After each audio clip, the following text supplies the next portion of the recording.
how to make a do-it-yourself seahorse shaped fence art.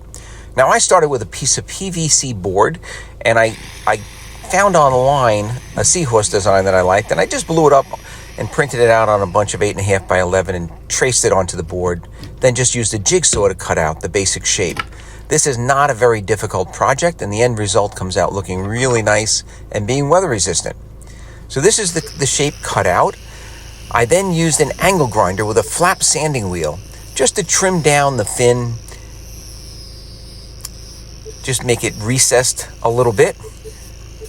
And I thought I was going to use the angle grinder as the main tool for this particular project, but I ended up using a Dremel grinder instead. So I just used the angle grinder, flap sanding wheel. I think I had about a 60 or an 80 grit flap sanding wheel in there. Then I moved over to a Dremel grinder in order to carve down all of the detail on the seahorse's body. I was just able to follow the lines a little bit easier.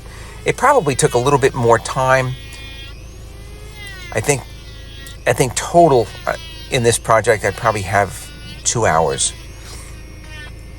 I used a smaller bit on the Dremel grinder just to create the texture. You know, a seahorse does not have smooth skin. It's not a project like other projects I've made where I sanded everything smooth down to 120.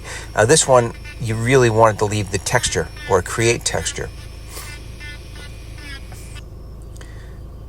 So this is the finished carving ready for paint.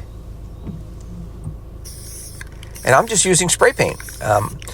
I wanted it to kind of stand out, not to be natural colors, but you could paint these however you wanted to. I used a bright yellow, and then I added some orange.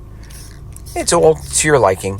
For the eye, I'm going to print out with a vinyl cutting machine a white circle and a little black circle, and I just applied that with self-adhesive vinyl. And then the real key is I'm using a very high-gloss resin called Maker Epoxy from TotalBoat.com. You mix the two parts together slowly for 4 or 5 minutes, pour it on. I spread it out with a disposable paintbrush, and then I used a little butane torch very quickly. You don't really want to heat it up too much, just a little bit, so that any bubbles that are trapped in the mix dissipate. And the end result is a beautiful high gloss finish that's weather resistant, and the material underneath it is not wood, it's PVC, so it should last.